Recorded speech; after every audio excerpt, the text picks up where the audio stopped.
Hello, all sentient beings, and welcome to Transmissions Podcast, where we talk all Hasbro, Takara, and third-party Transformers! On this episode, we take a look at an upgrade kit for Legacy Laser Optimus Prime. More vintage Beast Wars releases are coming, and a planet-sized Funko Pop is going to be an exclusive for SDCC. Today is Wednesday, June 22nd, 2022, and this is episode 491 of Transmissions. Welcome to Transmissions, the podcast that has never given tours of TFCon. Wait, you have a video of me giving a tour of TFCon? Yes, we've given tours of TFCon. I'm your host, Charles, aka Big C, and I'm joined by the excellent Transmissions team. Jeremy, aka Yakko. Hello there. Creator, producer, and star of Empire of Rust, editor Mike. Well, hello, good listeners. I'm happy to see you. And Daryl, the Cybertronian beast. Hi there. Let's talk Transformers. As always, we start the show off by thanking our Donatreons, those lovely people who support us on Patreon and PayPal. We really appreciate you continuing to help keep the show going. And, it's because of you that we keep the lights on and we keep the machine humming and podcasts coming. So thanks so much for that support. If you are not a Donatron and would like to become one, just go to transmissionspodcast.com/support, and that is where you can sign up. This week, we have a new episode of Empire of Rust, our Transformers live play RPG podcast. This is episode 78, going up on the free feed, transmissionspodcast.com/rust.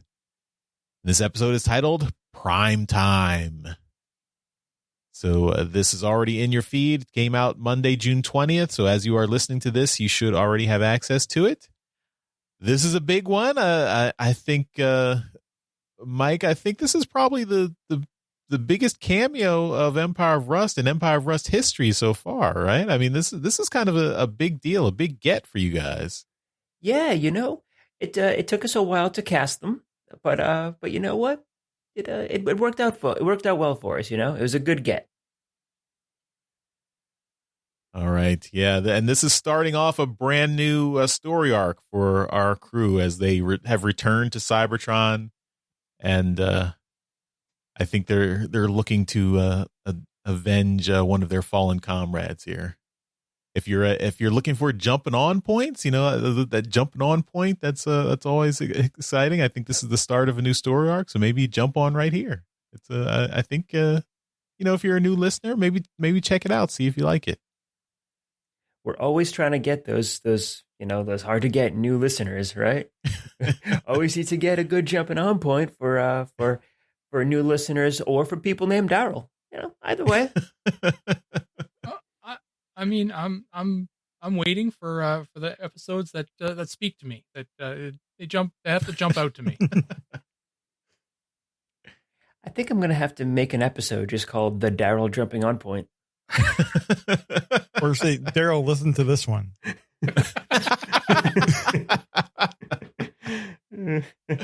I like that. Empire of Rest, episode 93. Daryl, listen to this one. It definitely speaks to him. Speaking of Daryl's been busy in the podcast mines, making some quality content, and we've got some special episodes coming out soon. So Daryl, with the first one's coming out this week, what's going on? Yeah, so I got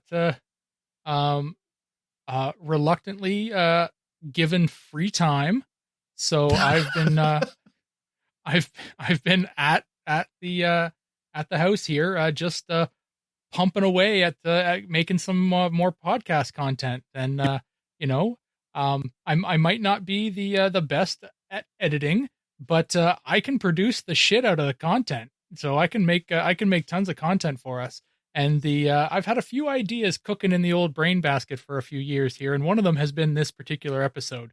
So I put out a call on on a couple Facebook groups, and for somebody in the psychological realm, because I wanted to have a deep conversation. Somebody, you guys are good. I mean, Charles, you're a doctor. Jeremy, Jeremy, you're an engineer of some kind. You have engineering degree.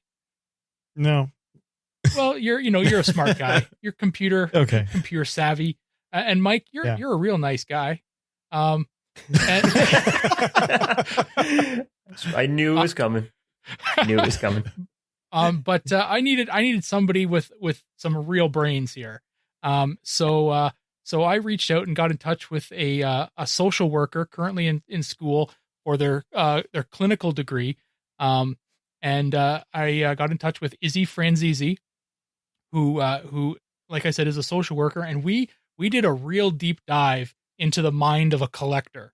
So it's not she is a Transformers fan as well. So she came to us through the one of the Transformers Facebook fan groups, and we did a real deep dive into what it's like to be a collector. So it's not specific on Transformers, but we reference Transformers quite a bit because obviously we're both Transformers fans. But this could be, a Hot Wheels fan. This could be a G.I. Joe. This could be a fan of a sports team. You could be in any kind of fan group, and this would relate to that person.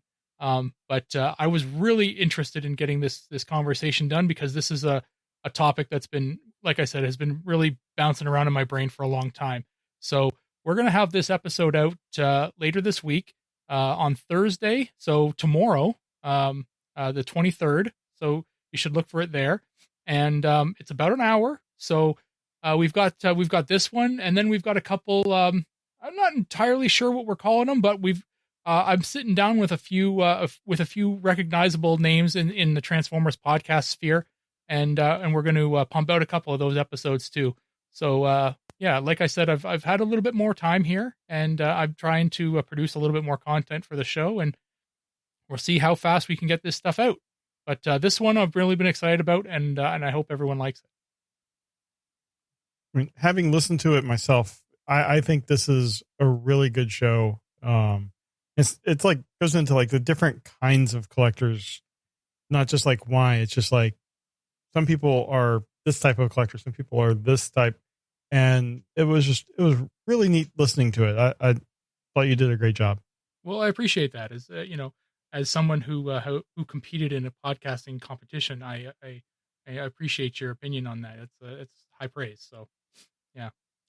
Awesome. So everyone will get a chance to check that out tomorrow. So yeah, let us know what you think. And if you want to hear more of these kinds of special episodes, let Daryl know. Mm-hmm. All right. And with that, we will jump into the toy topics. All right. And we're going to start off the show with something that, it should have been in a convention news, but I pulled it out of there because it's too good to just leave in convention news.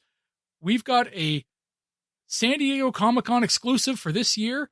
And if you missed out on the HasLab Unicron and you thought, maybe if it comes back around, I'm going to get myself one.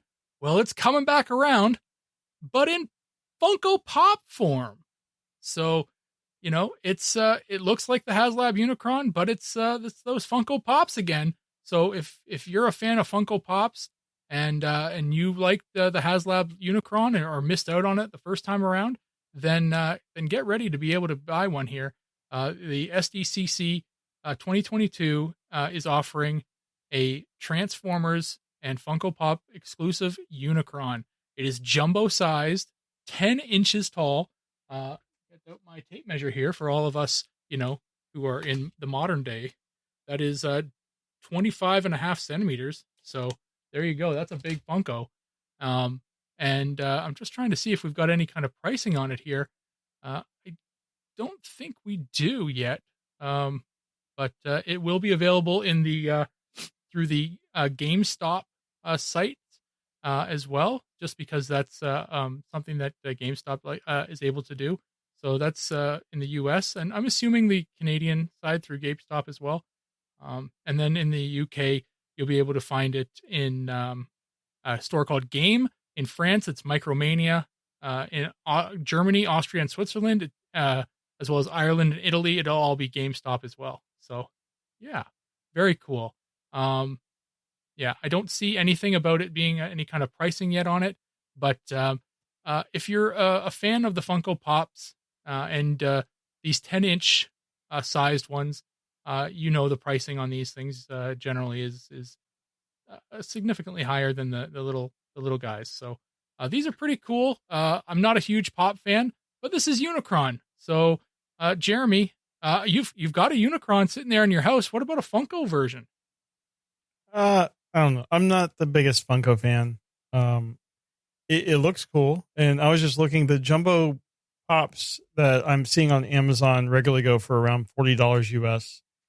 Being that this is a convention exclusive, it's probably gonna be a little more. Yeah, but for a 10-inch Funko Pop, $40 is not bad. I mean, this looks pretty detailed compared to what I typically see from Funko Pop, and it. The Funko collectors that are also Transformers fans are going to love it. I'm not the biggest Funko fan. So I'm happy that it exists. I'm happy that conventions are back and we're able to get these exclusives again. But it's just not for me, which means that there's one more for a scalper to get. Yeah, these will be heavily scalped. Right on, Mike. Do you buy any of these Funko Pops? Nah, I don't. I'm just not really into the whole Funko Pop scene. I'm not gonna begrudge anyone the opportunity to get something like this. And like Jeremy said, it is kind of cool looking. It's got some nice detail to it, and a 10-inch figure is it's a 10-inch figure. It's nothing wrong with that. But yeah, Funkos just aren't really for me. I will say that I'm very glad that they didn't put this behind some stupid like NFT wall, like paywall or something. So that's good, I suppose. Yeah. But yeah, it's not really for me. If I really wanted a Unicron, I would have went in with on the actual HasLab Unicron or gone like a cell or something like that. But yeah. You want one? I'll give you a good deal on one. Talk to me afterwards. We'll see how much I can get for it. But yeah, right on. Like I said, not quite for me, but I don't begrudge people the chance to have something that they like. And Charles, I know you do already have a HasLab Unicron, and you've got it there in your room there, but you got another spot in your house for something a little smaller? Yes, but not Funko Pops. Okay.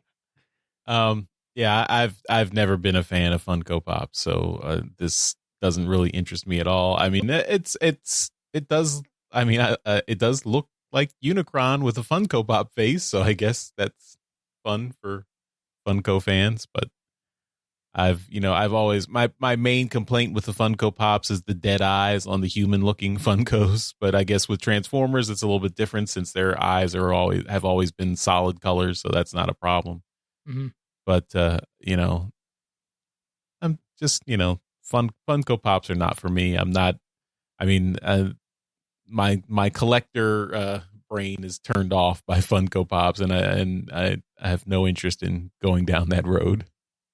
I think we actually need to find a Transformers Funko collector, like someone who really enjoys this stuff, and actually have him on the show. I mean, TFG1 Mike does, like, he's a big Funko fan. Oh. Yep. And he's had us on, so we should probably get maybe him on we and should talk reach out about to it. him. Mm-hmm. Yeah. We can definitely have him on, and he can go through the pros of being a Funko collector.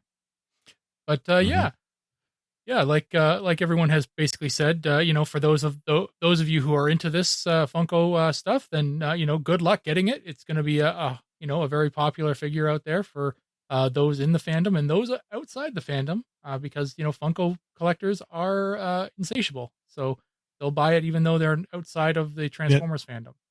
I mean, I did try to get the one time I got to go to New York Comic Con, I did try to get a Funko exclusive, and it was impossible. Yeah. To just get in the line and everything. It's just insane. Yeah. So hopefully the GameStop stuff lets more people get access to it. I assume so, but we'll see. But yeah, that's it. That's all I got this week. Jeremy, what say you? I have a couple things from Dr. Wu.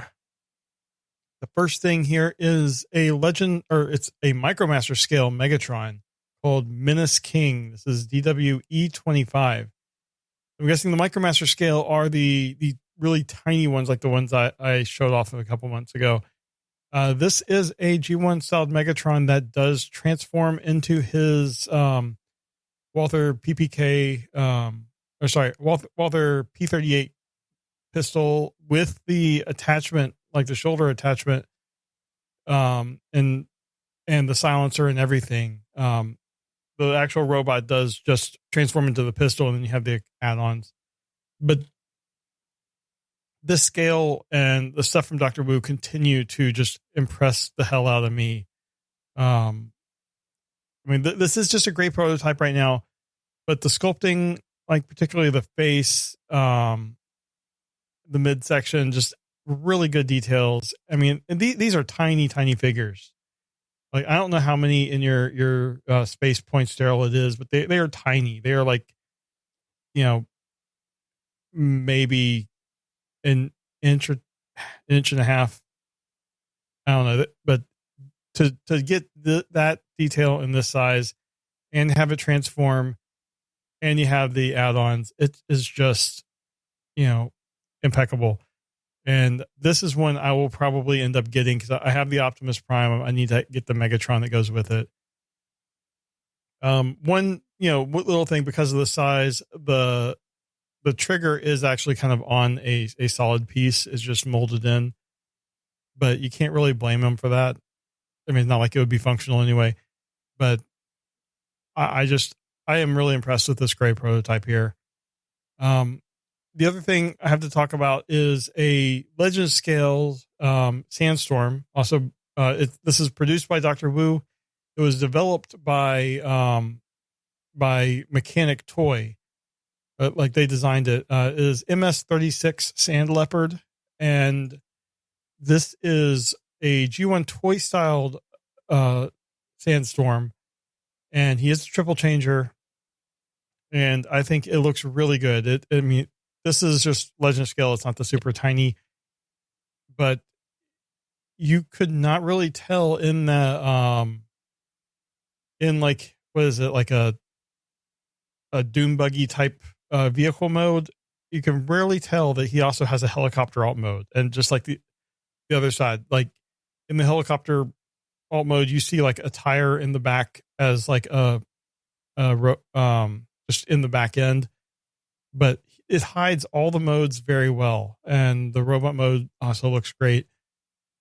So both of these toys are really impressing me, and they're both great prototypes. So we'll see when they get the paint job done on them, but I am so impressed with both of these. Mike, let's start with you. What are your thoughts on these two figures? Oh my God, I love the look of that Sandstorm figure. That is just beautiful. I'm going to echo what you just said there. I mean, I get that there's some like photography tricks happening on here to really, not show the helicopter parts, but even from what they're showing though, like there is almost no indication that there's a completely separate mode off of that dune buggy.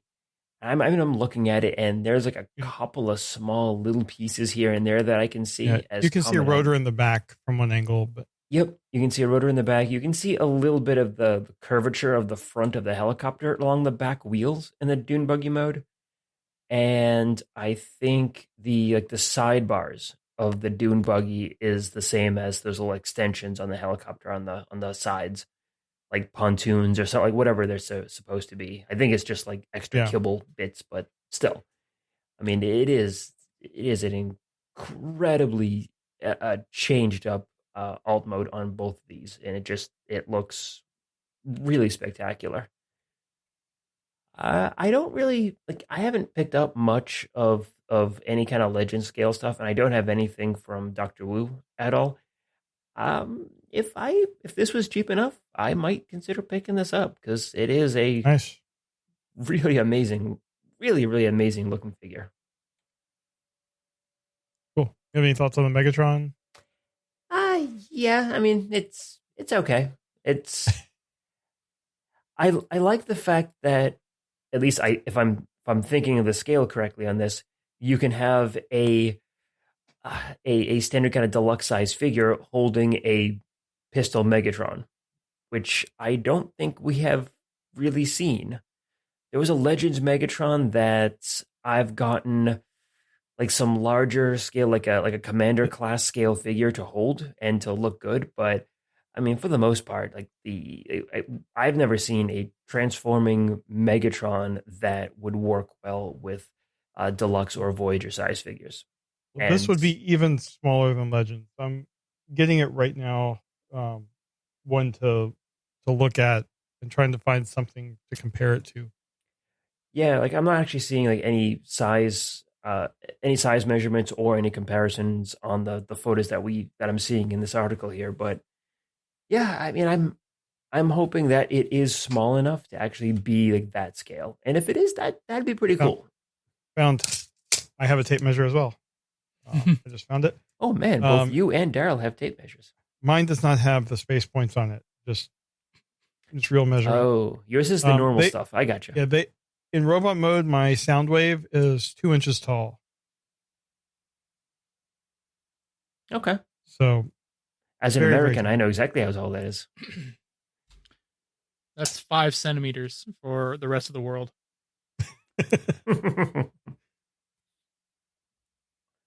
5 centimeters. That's pretty tiny. Pretty tiny. Yeah, I think my opinion on it, I think, is it depends on how big his gun mode is. If he can be held by a Voyager or a Deluxe, I'm down for this. If not, it's a pass for me. It's still a really neat engineering, like a neat marvel of engineering that they're able to get some in that small transform that well. But yeah, it's really going to depend on how interactive it is with the rest of my collection. Yeah, that's understandable. All right, Charles, what are your thoughts on these two guys? Yeah, these are both really cool figures. I had G1 Sandstorm when I was a kid, so Sandstorm has a special place in my heart as one of the few triple changers I had back in the day. So it's nice to see an update, and I'm also a fan of the Legends class, size class figures. So third-party Legends Sandstorm looks very cool. Also, the Megatron is just I kind of want the Megatron just for the sheer complexity or impossibility of it, as getting the gun mode, and that's such a small figure, and he looks really good too. I mean, the Megatron looks really nice. It doesn't look like it's really compromising on any of the look or in robot mode. So I'm curious how that thing pegs together, puts together, and how, like, do I need tweezers to transform it? So I think both of these are really strong entries here. Awesome. And Daryl, what are your thoughts? I think they both look great. The Megatron, I mean, you're right. It's tiny, and what they're able to pull off in this micro legend scale is really, really impressive. If this thing is, I can't imagine this one would be paired with anything else, with all the other doodads that it comes with to do the combination gun mode stuff. So it'd be a really interesting little kind of pickup at a convention kind of thing. But it's really quite impressive. I'd have nothing for it to go with because I don't even have the Optimus Prime for this set, but it'd be an interesting kind of combo just to get the Optimus and the Megatron. Yeah. I mean, they do traditionally sell these in 2-packs, so it wouldn't surprise me if they did an Optimus Megatron. But didn't the Optimus come with a trailer too? So it would kind of be by itself. It did, but if you're gonna add them up, you can re-release it without the trailer and just have the two. Yeah. But yeah, I do like this. The Sandstorm it's very impressive. So yeah, to see this thing in all three modes, and you're right, it's quite a marvel. I just can't get the stink of Mechanic Toy out of my mouth here. It's just the company that steals art. This is them, and yeah, their designs. This is definitely not a stolen design, because this is fully new. Although I do see a lot of resemblance to the G1 design here, but I mean, it's I can totally see why they would use that kind of stuff, but the company that steals art is just, I mean, it just kind of sticks with you, and Yeah. it's a very impressive design. I'll give them that. But yeah, whenever I see Mechanic Toy or Mechanic Studio, I can't stop myself from thinking that this company it can't be that difficult to buy, piece of art to put on your, display packaging. So I don't know why they spend all this money on creating, very impressive, molds like this.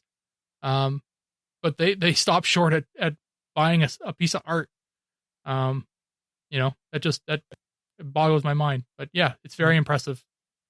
Do you think that's why they're being produced through Dr. Wu Maybe instead of McFan Toys? I mean, still, I mean, it's that name, Mechanic Toy that needs to that they need to shed, right?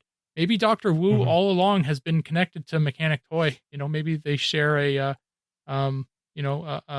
similar boss or something. I don't know.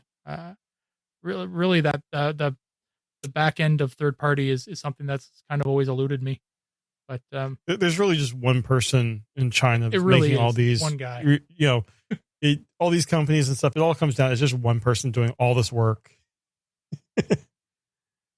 All right. Well, that's everything I got this week. Mike, what do you have? I got an upgrade kit for the Legacy Laser Optimus Prime. So this is from DNA Designs. This is their DK37. And this is a really interesting upgrade kit, because not only is it adding a lot of functionality that replicates the old G2 Laser Prime base, it's also adding a ton of extra stuff that is very reminiscent of the Make Toys Battle Tanker figure that was released 10, 15 years ago. So this is an incredibly interesting upgrade kit. So you get a ton of stuff with this one. You get some leg fillers. You get some new hands, some with some articulated fingers, kind of like mitten articulated fingers. Not all individuals, but you still get some articulation on that. And you get this kind of grenade launcher thing that attaches to the front of the tanker mode. I get a whole bunch of little connecting pieces, missile thingies, just the front part of missiles that you just attach to the tanker, and a couple of guns on here. So this is, like I said, this is a very, very interesting and kind of unique add-on kit to this. So I'm going to throw it off to you, Daryl, first. First, do you have the Legacy Prime, and do you have the Make Toys Battle Tanker? No, I don't. I don't have either one. I have the G2 Laser Optimus, and I had no interest in getting the Legacy Battle Tanker. But I like the look of this. It looks pretty awesome. I can foresee this obviously being kind of recolored for the Nemesis Prime that they're doing, obviously, or Scourge, whatever you want to. I think they've officially named him or Nemesis now, haven't they? Yeah, I think. I mean, I think so. They want Scourge to be associated with this, the third G1 season guy. Yeah. So I think Nemesis is is going to get a recolor, and or is getting his recolor, and this being recolored for Scourge is probably, or for Nemesis is a definite. I like the idea of all this stuff being worn on the back. It looks pretty awesome. It definitely seems like a good use of a trailer, because it just kind of sits there when he's in robot mode, and if you can wear Definitely. it as a gun, backpack, then it definitely makes a lot of use out of that. Yeah, I can say these DNA design kits have been really good. I've used a lot of them in the past, and pick them up for my figures. So if whether or not I'm getting one, it shouldn't stop anybody else from getting it. These kits are really really great, and they do good work. DNA Designs do a really really quality work over there for their kits. Nice. Charles, how about you? Do you have the Legacy Laser Prime or the Make Toys Battle Tanker? Nope. Batting zero. All right. Yeah. I mean, these are cool. I do like the look of these accessories. I mean, I especially like the Laser Optimus with the giant cannons there. For the battle, the tanker turned into giant cannons, and then another cannon on his above his head. It's cool. But yeah, I don't have plans on getting Laser Optimus, so this is kind of lost on me. Both of you have failed me. Well, Jeremy's the big. I mean, well, he's a Scourge fan, but Scourge is a repaint of Laser Optimus, so maybe he'll be in for these. Well, that's why I saved the best for last. Jeremy, how about you? I know you have a Laser Prime, just like me. I don't have the Make Toys. No. You don't, huh? All right. What do you think of this kit? You getting it for your Laser Prime? I don't know if I'm going to get it, but it does look really cool. It probably depends on the price and availability, but it's just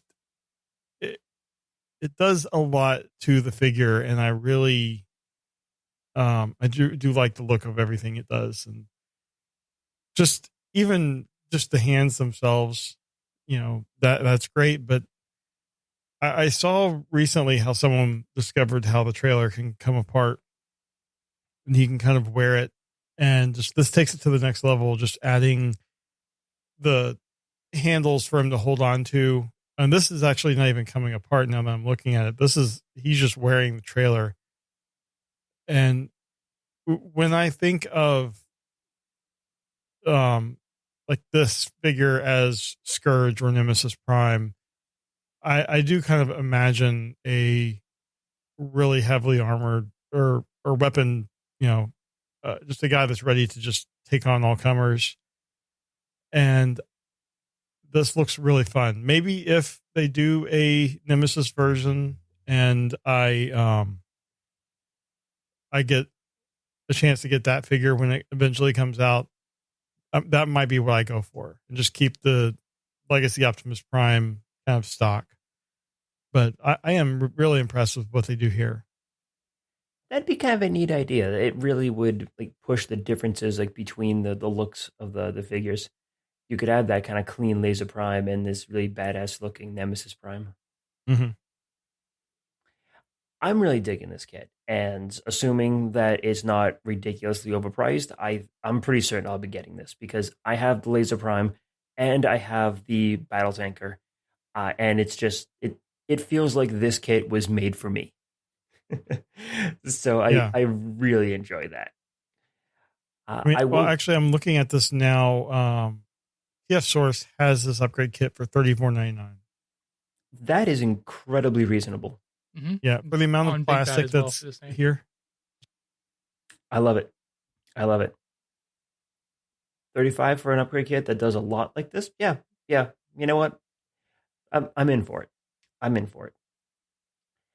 The only thing I can really say that would have improved it is if they did something to give it a little bit more of some of the G2 stuff that the original Laser Prime came with.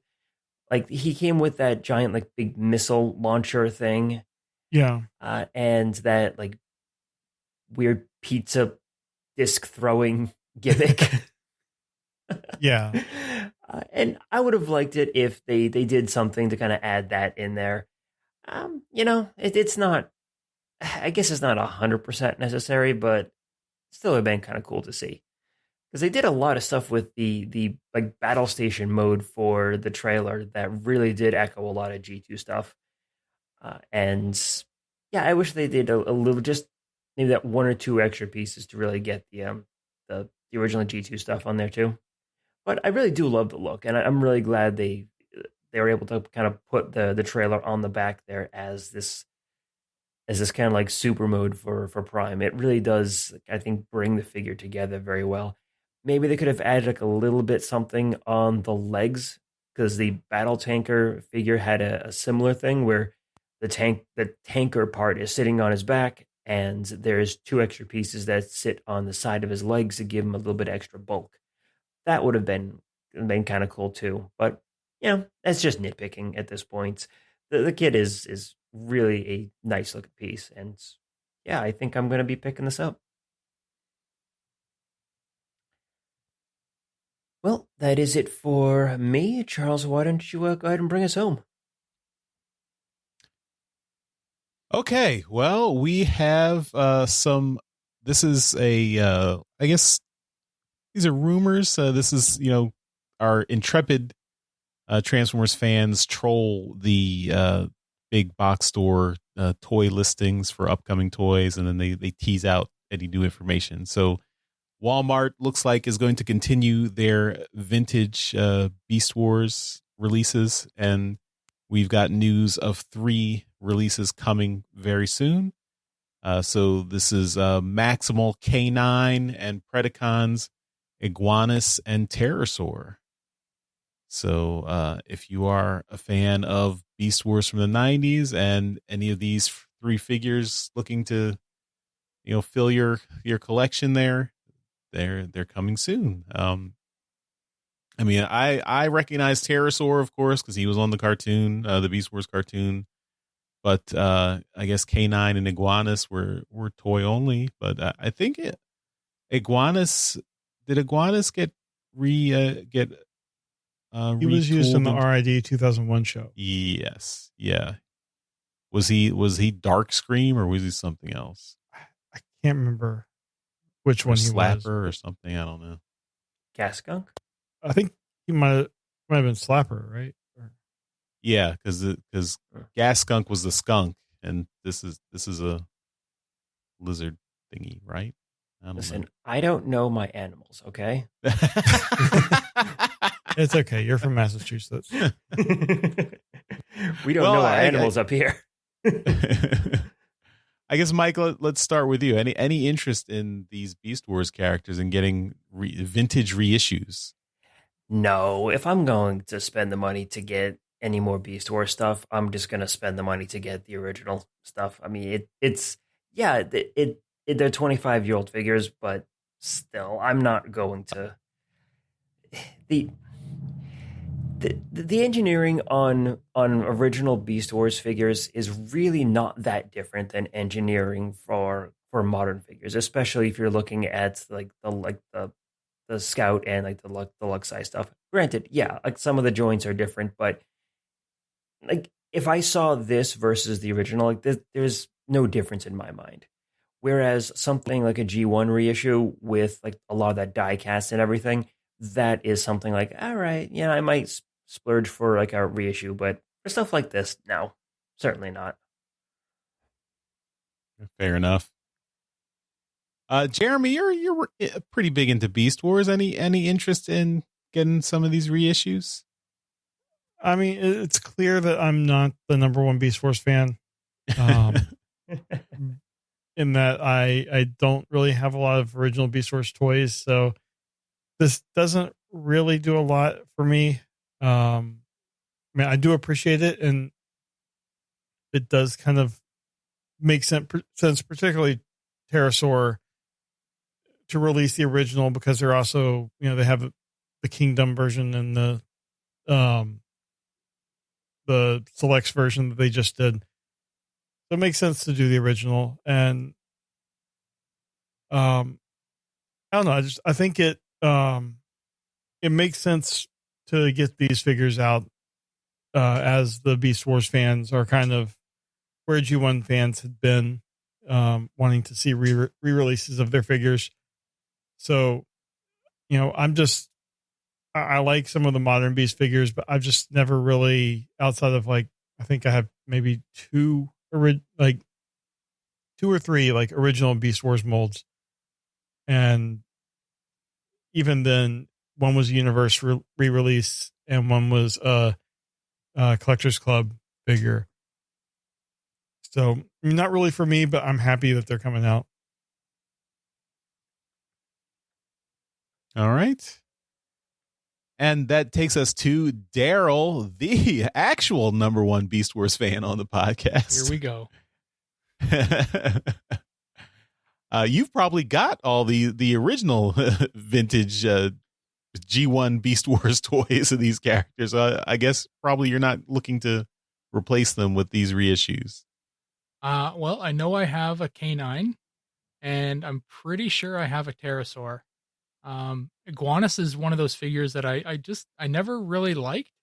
I have no connection to it, and the vac metal chrome on the original figure is one of those ones that just it doesn't stay real well. So it'd be interesting to see what they do with the re-release, because as we know from talking with Hasbro, that vac metal chrome is not happening right now. So yeah. So what are they going to do? Because this Iguanus figure has it. We'll see what they do there. But as someone who has the original K9, it's a great figure. I like it. And I think it's a nice figure to have. It definitely feels like an early Beast Wars figure. Pterosaur is a pain in the ass figure to find in its original state. Because it's made poorly. So if you find an original one, it's likely missing a foot, or in some cases an entire leg. Most of the time its arms are there, but maybe missing the lower half of the arm. It's one of those flip changer ones. So a lot of the times those figures were missing limbs or components or pieces of limbs. It's not a great figure. So if you were a big fan of Pterosaur and just having a hard time finding an original one, just buy this one. It's going to be so much easier. You'll be able to deal with it there. Plus, he has a gun, right? He has a gun that you'll never find anywhere. So, so just buy this one here if you've got the ability or the want to get a pterosaur. It's just going to be much easier on you. But as far as me, I've got the ones I want, but I'll take a look.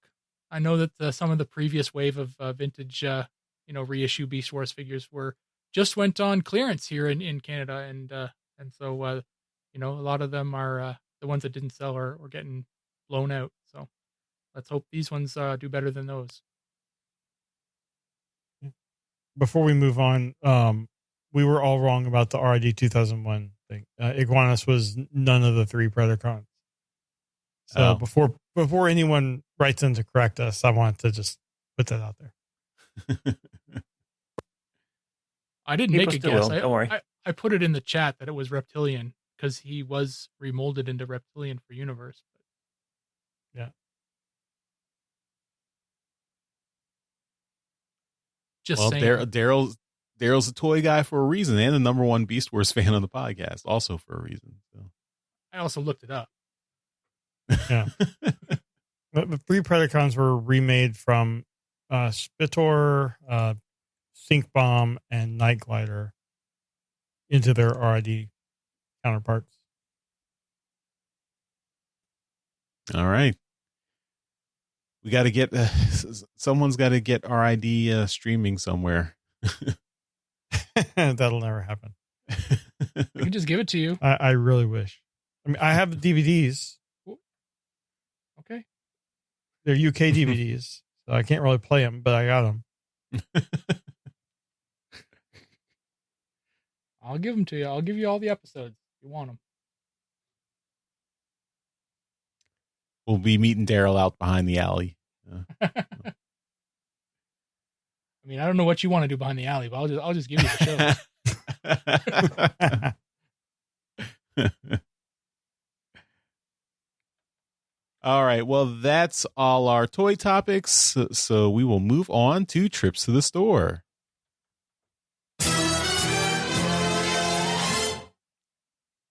This is where we show off all the cool Transformer stuff we got this week.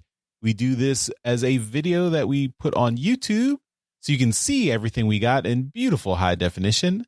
But we'll have the audio right here in the podcast so you can keep listening as we describe everything we got in loving detail. So without further ado, trips to the store. The Transmissions Podcast will return after these messages. So let's jump in and talk about the stuff we got this week. I am going to go first because I only have one thing, but it's a cool thing. I like it. It is issue number 2 of Last Bot Standing. And you can see we've got the character Moon there and looking little rabid, a rabid rabbit. So that's a little scary.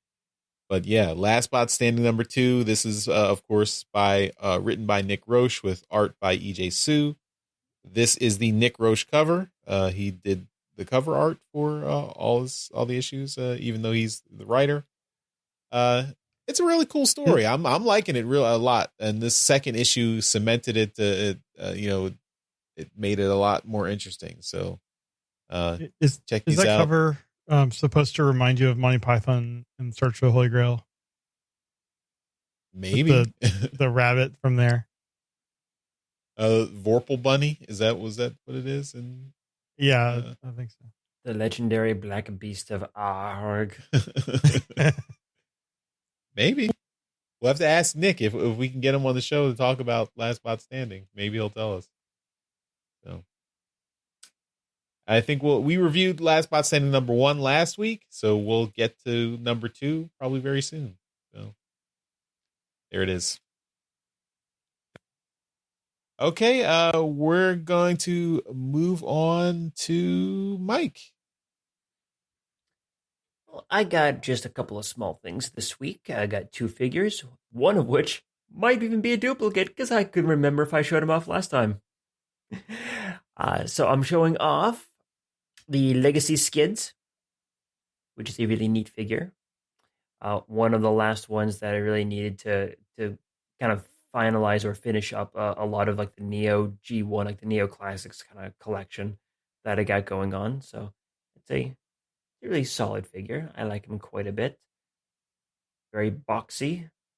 A lot of neat little accessories with him too. So that's always kind of cool.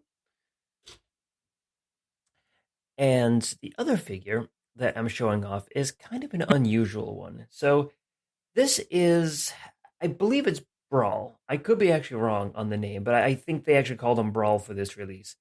This is the Energon Combiner tank mold from the Target exclusive Bruticus Maximus like combiner set that came out.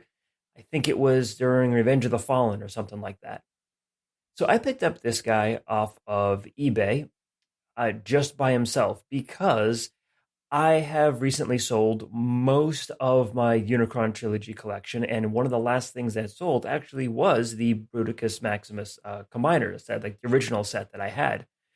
And that set was combined with the Fans Project Explorer and Munitioner, if I recall their names right. Oh, yep. Excellent. Good. So they were combined for the longest time in that form. But now since that sold, I didn't have some of the limbs. One of the folks on our Discord, and I am so sorry, I forget who exactly it was that sold it to me. Someone's gonna remind me in like a day, and I know I'm gonna feel like super bad about it. But someone sold me the Onslaught figure from that set, along with the the Vortex figure, the main body and one of the helicopters, and I've been using that as part of it. And the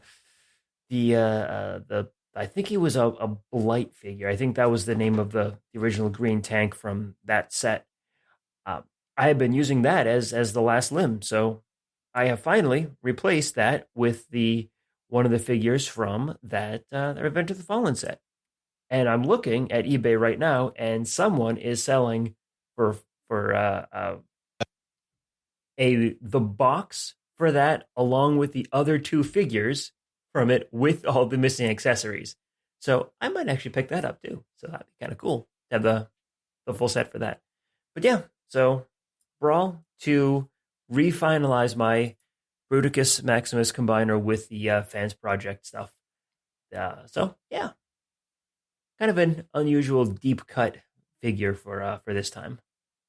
I remember seeing that set. Friend had that set with the add-ons, and it was very cool to see it. He had it around the time when it was new, and I was like, holy shit, that thing looks like Bruticus, and that was really neat. So yeah, I mean, unfortunately, there has been many Bruticai who have yep, who have come out since then that are much better. But that set still kicks when it you see it all combined up. It has a special place in my heart. Those two Fans Project figures were for the first of like the very few third party stuff that I actually had picked up. So I still have both those figures. They hold a very dear place to me, and yeah, keeping them like all together in that combined mode is I love the look. Mm-hmm. I love it. Awesome. Cool. Okay, Daryl, you're up next. All right. Well, the first figure I'm going to show off is one I've showed off before, but it's going to be relative to what we're going to talk about in alt mode. And this is my G1 Star Saber. This is one that I'm very happy to own, and when you hear about what we're doing in alt mode, you'll know exactly why I'm talking about it here today. And I love having this figure in my collection. I am still missing his gun, which the last time I saw I saw an original Star Saber gun come up on eBay, they were asking over $100 for it, which is ridiculous for an accessory for a Transformer. But if there's very little out there, you might have to pay for it. They do have repro ones, but I've never actually bought a repro part. Everything I have is original, so you never know. I might just get one at some point. Anyway, G1 Star Saber. I am hoping to get a G1 Victory Leo soon. So the new figure that I have this week is a very different kind of figure. One that I've seen floating around for a bit, and this is one that this is Energon High Wire.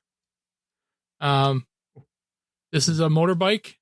He is High Wire from Energon, but he goes with Energon Kicker. Kicker. I was wondering if you were gonna have Kicker too. So little Kicker here.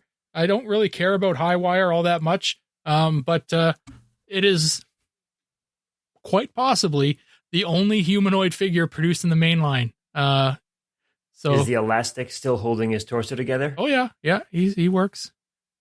So he's essentially a G.I. Joe. He's a G.I. Joe mold. Yeah.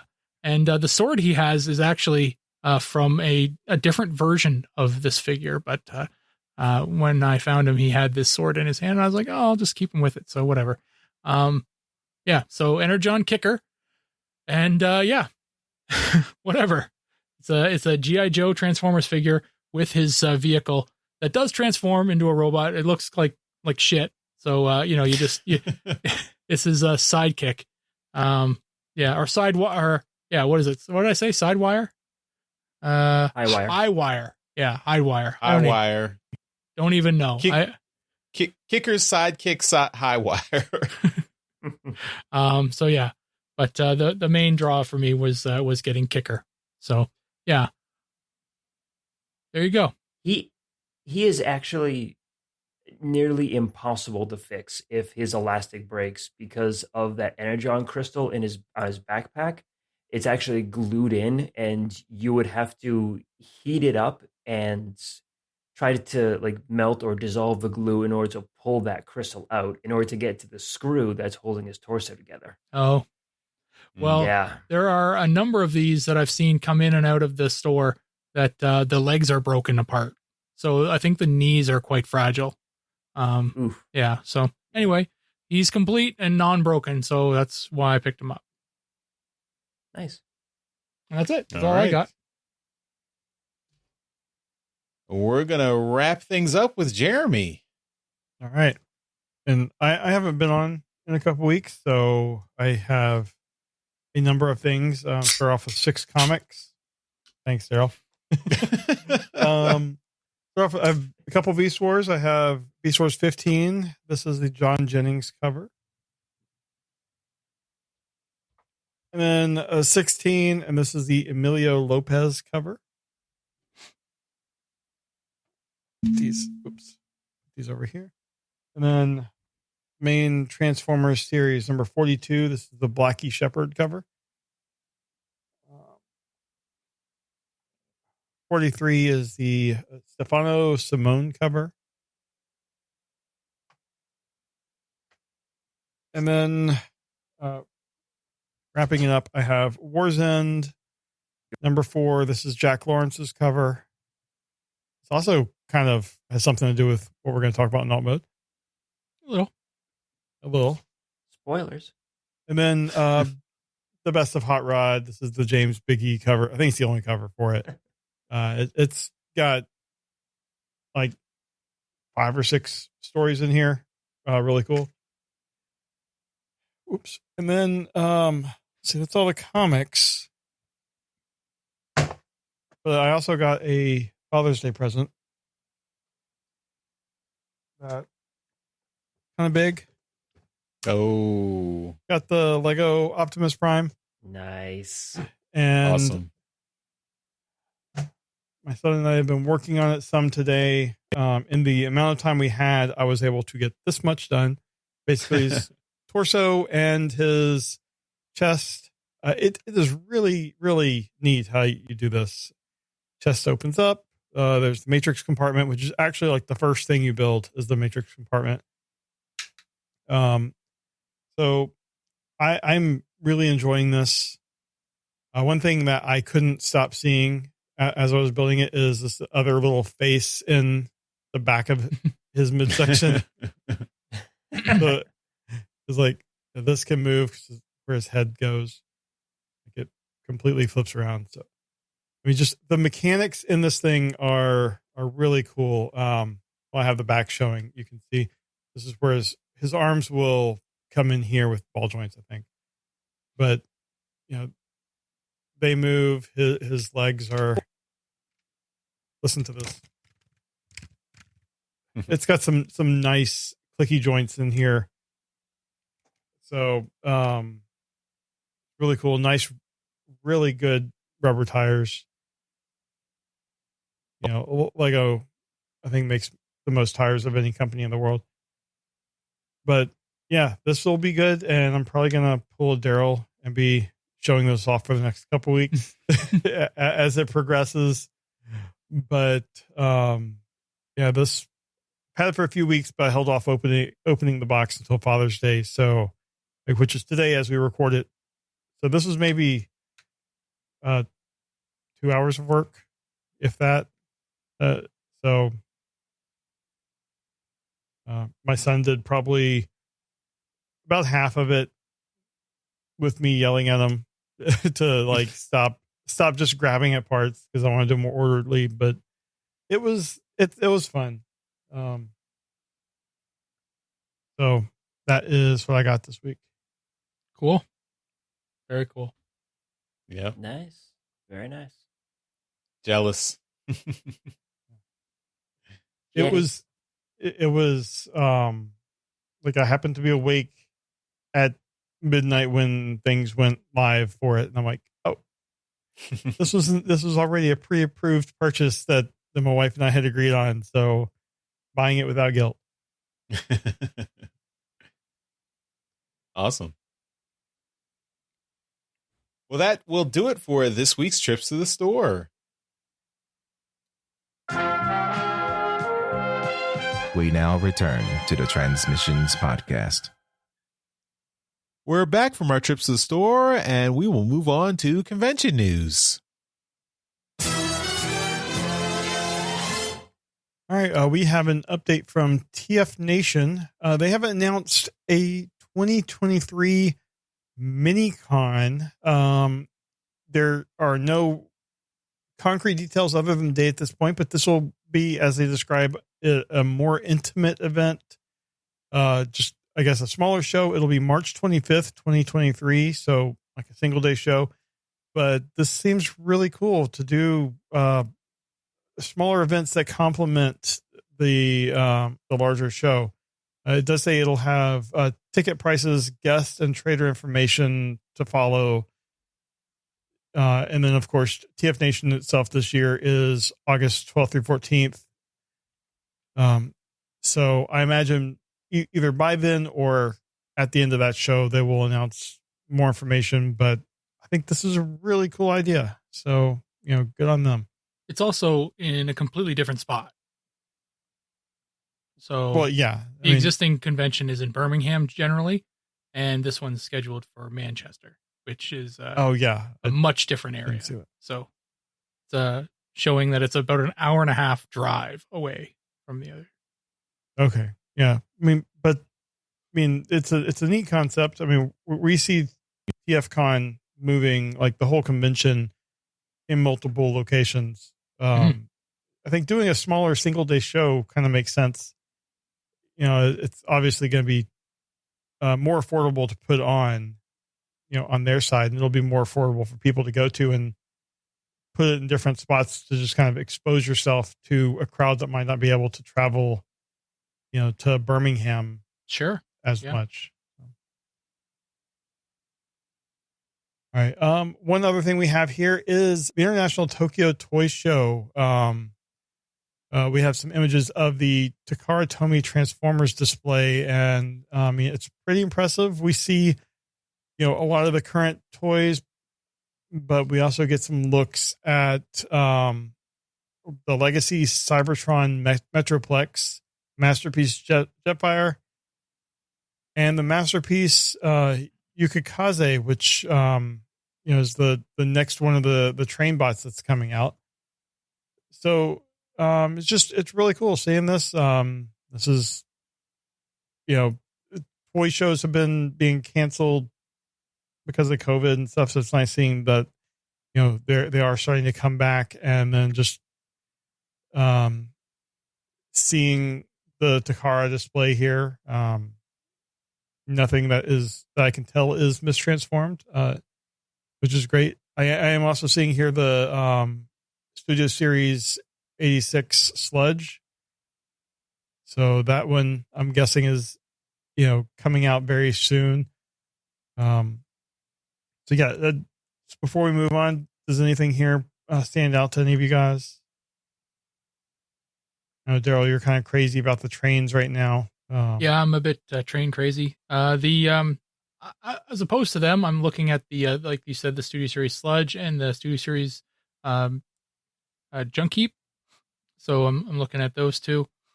I am also I am looking at the Masterpiece Skyfire.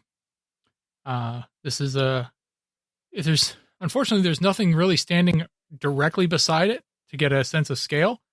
But you can kind of make out what it is. So it's pretty big. I'm going to hazard a guess. You have Optimus Prime right beside it. It's huge. Well, I'm just trying to find that picture. Oh, right. Yes, the little one. Yeah, gotcha. Yeah. So I'm trying to make out the actual scale. I kind of think the Fans Toys Phoenix is bigger, but it has not stopped the people out there from dumping their Fans Toys Phoenixes. They are flooding the market right now.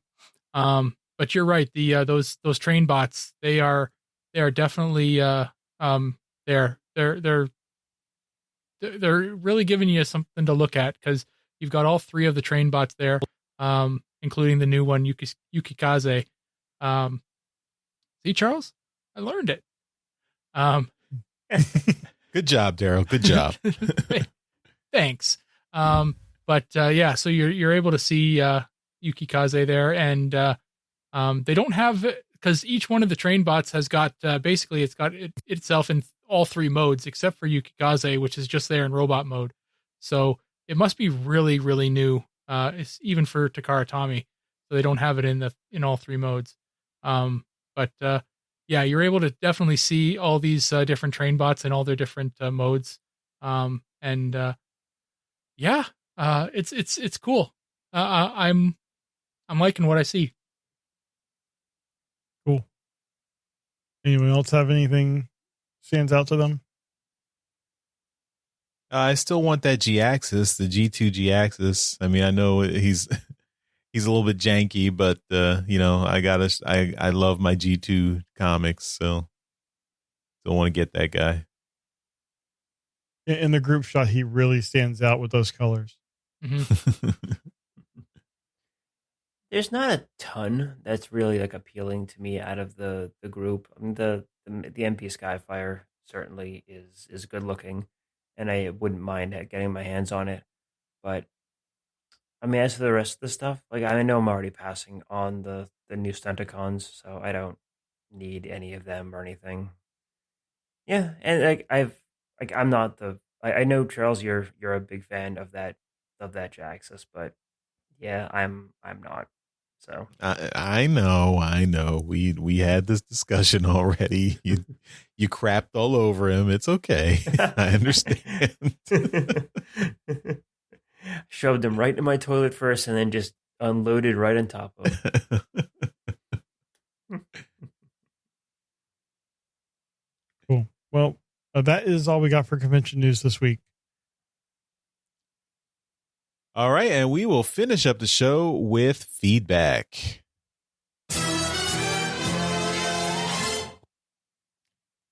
And we've got a voicemail from our Masterpiece Donatreon, John 4X Levengood. Hey guys, John 4X Levengood here again. So I was thinking about something to ask you guys, and what I came up with is, did you ever get out of Transformers collecting? And if so, what brought you back in? For me, I kind of got out of it as a teenager, and I came back in to watching the shows with Beast Wars on reruns, the late 90s. A buddy of mine was working at the military TV station, and they were rerunning them there, and I got watching that again. And I got back into collecting with the 2000s Robots in Disguise. My first character I got picked up after back collecting was X-Brawn. He's actually my first character I have in my collection. As when I was a kid, I was very bad with toys. I believe Megatron and Optimus Prime are buried in a sandbox in the middle of Wyoming somewhere. Anyhow, what brought you guys back into both the shows, comics, and or collecting? And we'll catch you next time. Bye. Yeah, I knew there was a reason we like John. John's great. Yeah, he comes up with some great feedback, great questions to ask too. I'm just talking about the RID thing.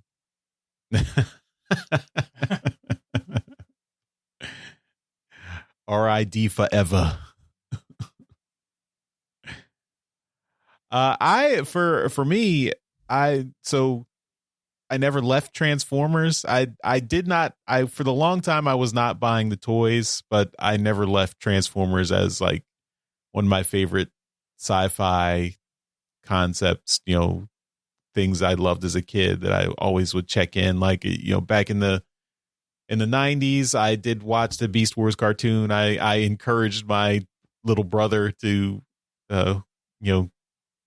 watch Beast Wars, and he got excited. And of course, he asked for toys when he was a kid. So that was nice. I kind of reflected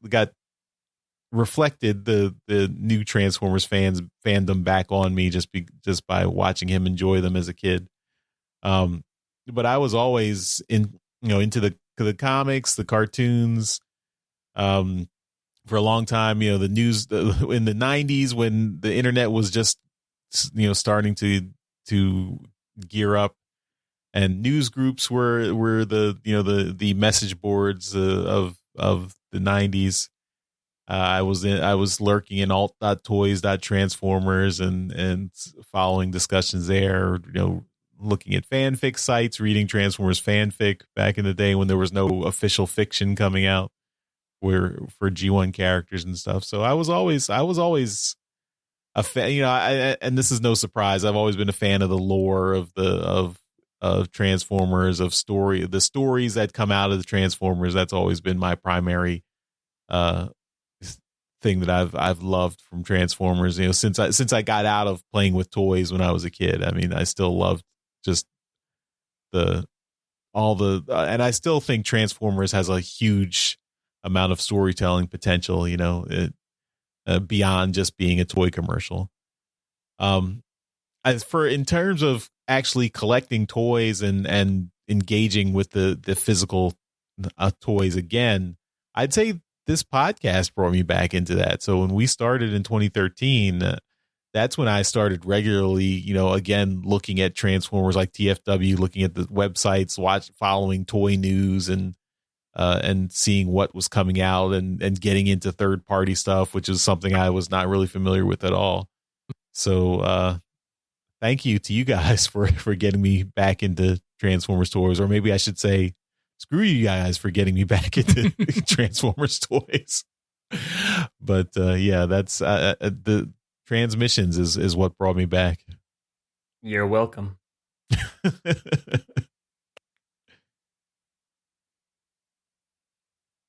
Anyone else? Who's next? Daryl, you let's ask you. Sure. Yeah. Well, I did get out. I was very much out. I remember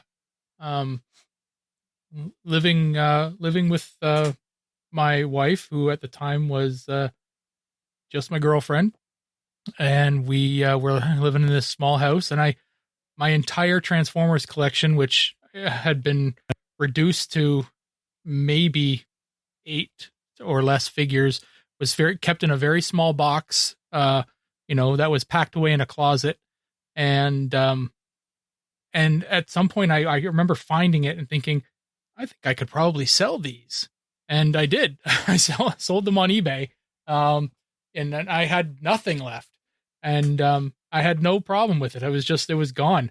I was still, I would still go check out the toys in the toy store when I was, ended up in one, but I had no desire because, I was just a young man and I was, pursuing, the start of my life. Now, fast forward to, might have been, I don't know, early 2000s, I guess. And my wife and I took a vacation to Florida, and we went to I guess it was some kind of weekly flea market thing that was being held near my aunt's cottage or whatever that she had down there. I say cottage, it was like a Del Boca Vista kind of thing, just an old folks kind of retirement community. But anyway, she really was up on going to see this thing, and we walked through there, and one of the guys had this 25th anniversary Optimus Prime. Basically it was Masterpiece Optimus Prime, MPO1, in its box, and the box was beat to shit. And I looked at it and I was like, that's Optimus Prime. And that's huge. Right. And I looked at it and the guy's like, do you know who, Optimus Prime? I said, oh, obviously, of course. And he's like, well, this is a bigger one. And it, and I said, well, does it transform? And he's like, yeah. And I said, that's really cool. And all I could see was that it looked like the original G1 Optimus Prime. And it was $35 US. And I'm like, wow. All right, I'm buying this. Damn. Right. And it had its box and it was complete in the box. I'm like, yeah, okay, I'll buy this thing. Right. Got it back, and I transformed it back at the cottage, and I was like, this thing's fucking awesome. And then the next day, or maybe a day or two later, we found ourselves at a Kmart or a Walmart or something like that, and Transformers Animated was on TV, and there was what was it? Optimus Prime, the Voyager Optimus Prime with the water gun. I bought that at the toy store, and classic Starscream in the G1 colors. I was like, holy shit, it's Starscream. I saw that on the shelf. I'm like, I'm going to buy this too. So I bought 3 Transformers on this trip, and I was back. I was in. And then my wife saw that I was buying, I think we were married at the time. Yeah. She saw that I was starting to buy this stuff, and she's like, okay, well, just, take it easy. And I did for a while, but, I ended up getting a job, or we had to move. And so I had to quit my job at a computer store, and we moved back to London, where we're at now. And I had to get a temporary job at Toys R Us. And that was the end of it. So I was at ground zero for Transformers, back when, Generations was really big. And, and that was the end of it. I was buying everything. So, and that's when you we made found judicious use of your employee discount, didn't you? Yes, I did. I got MP10 for $67, and I think it was Masterpiece Thundercracker was like 47. It was the discount was insane. So yeah, it was a really terrible place for me to work, and with an addiction like this. Cocaine addict gets temporary job cutting cocaine for drug dealers. That's right. Yeah. And now you just trade your time for credit to spend on toys. That's right. Yeah.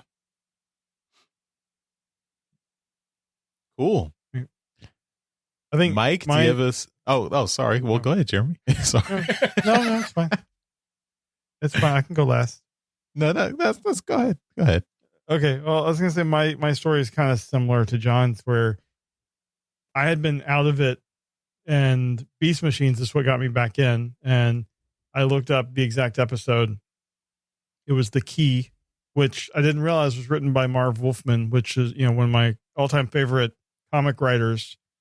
And I knew he had done Transformers, but kind of cool that he did that episode, because I was dating my wife at the time, and she was in college, and I was visiting her.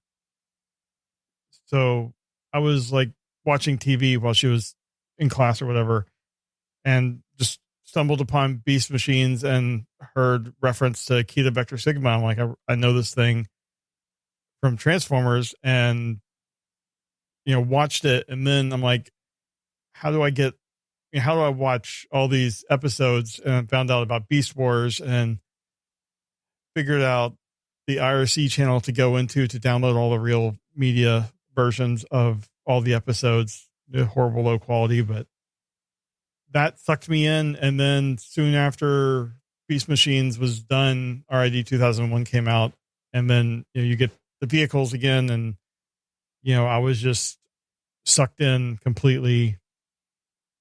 So had like a few years lapse between when we were in high school watching G1 reruns before the homeroom started on the TV in the classroom.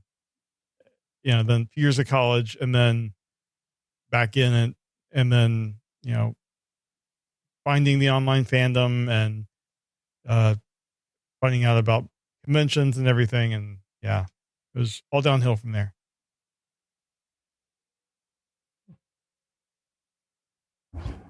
All right, Mike, give us your story. Now that I can actually talk without getting cut off, Jeremy. Shut up, Mike. Aw. I actually have a very similar story to John. I watched it. I watched Transformers up until the G2 episodes with the Cybernet Space Cube, and then when those went off the air, it was out of sight, out of mind, because I was still fairly young. I think I was in middle school. No, either just finishing up grade school or going into middle school at that point. And I ended up seeing an episode of Beast Wars because I was still watching, even though I was in high school, I was still watching cartoons before I left for class. And Beast Wars was one of the ones that I watched. And I saw an episode of Beast Wars, and it kind of pulled me back into to at least watching the cartoons. And at that point, I had a part-time job. It might have been my first part-time job, but I picked up a Wolfang, a Beast Wars Wolfang from Toys R Us, and I kind of went from there. Didn't have a whole lot of money at the time to really buy a whole lot, but the ones I did, I'm pretty certain I still have all the ones I picked up during the time, with maybe one or two exceptions. But yeah, and then continued from there. I went straight into Beast Machines from there. Didn't buy a ton, but I still enjoyed the continuity of the series from there.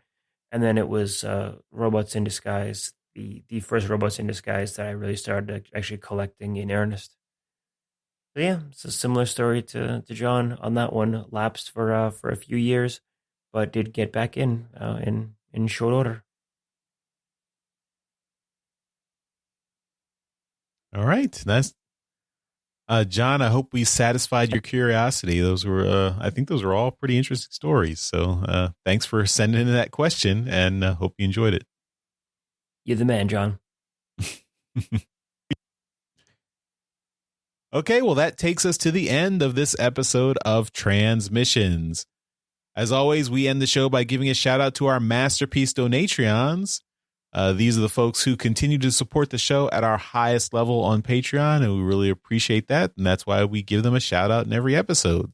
So thank you once again to John 4X Levengood and Demon Tech 82. You guys, hey, there's that John guy again. Yeah, again. And another awesome guy is Mike, our awesome producer and editor and creator of Empire of Rust. Mike, anything you want to plug before we end the show? First, you're going to need to fact check that the awesome comment. Not convinced. But yeah, the big thing I want to always plug is Empire of Rust. Yeah, it's so far and for a while yet still, it's going to be the world's first and only Transformers RPG podcast. Soon there will be an episode called Daryl Watch This. So, we cater to all people, especially people named Daryl. I won't be able to. You won't be able to. You'll have to specify which Daryl it's for. I mean, there's many Daryls out there, but I am my own Daryl. I think we need to do a poll. How many Daryls listen to Transmissions? And I'm willing to bet that we might find there's a lot less than you think. But anyway, so check out Empire of Rust. We both myself and all the players put an exceptional amount of work into it to make it as entertaining as possible. And we hope you all enjoy it. And if you want to give me a follow on Twitter or Instagram or whatever, I haven't posted in a while, but it is something I'm intending to get back into. So it's at Minervion, Minervion.